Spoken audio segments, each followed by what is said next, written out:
You ever wonder how you build a language? Do you start with some grand, complicated design or with something small, something essential? Well, today we're going to uncover a really fascinating system for global communication just by putting one single everyday word under the microscope. And here it is, our word, woman.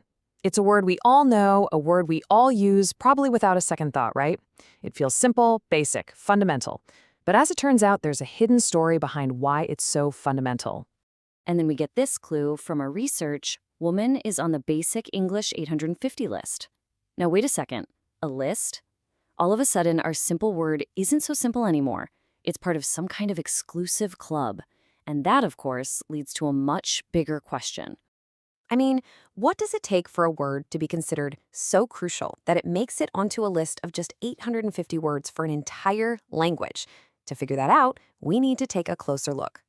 So first up, let's just deconstruct the word itself. Let's look at its anatomy. What are its core components? What makes it so powerful and so necessary? At its heart, the definition is incredibly direct. A female human. There's no ambiguity. It points to a specific, identifiable concept. And critically, it's countable. You can have one woman or many women. That simplicity is actually its greatest strength.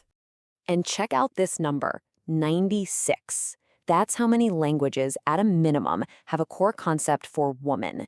So this isn't just an English idea. It's a foundational concept for human society, a shared piece of our collective vocabulary all over the world. Grammatically, it's also flexible.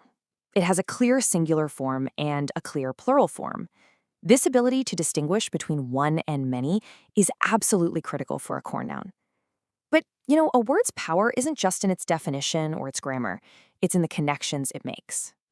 Because think about it, no word exists in a vacuum. Its meaning is shaped by the network of other words all around it.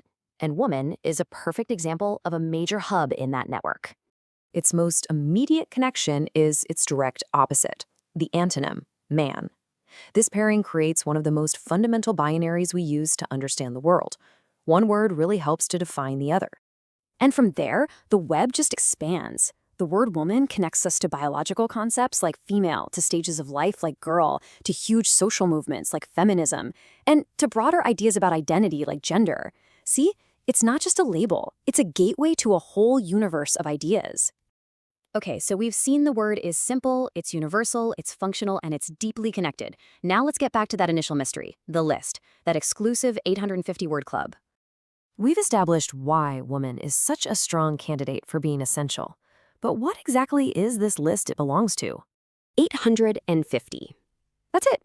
Out of the hundreds of thousands of words in the English language, this system operates on just 850. That's an incredibly small number, which tells you that every single word on that list has to do a lot of heavy lifting. And that's exactly what basic English is. It's not just easy English. It's an intentionally designed system created back in the 1930s by a linguist named C.K. Ogden. His goal was to create a tool for clear, direct communication on a global scale, sort of an international language, by stripping English down to its most essential functional parts. And this is the key insight. The 850 words weren't chosen at random. They were selected to create a complete, functional system. With just this core vocabulary, the theory goes, you can express any complex idea. Words like woman are on the list because they are absolutely irreplaceable pillars in that system. So why does any of this matter today? Why bother dissecting one word and uncovering this old system? Because, it reveals something pretty profound about how language actually works. This idea of a core vocabulary, which was even promoted by people like Winston Churchill during World War II, shows us how language can be made more accessible. It can be a precise tool for global understanding. It forces us to identify the absolute bedrock concepts of a language. And it proves that language itself isn't just something that happens to us, it's something we can actually design with a purpose. And really, this is the main takeaway. The words we think of as simple or basic are often the most powerful. They aren't just words, they're keys.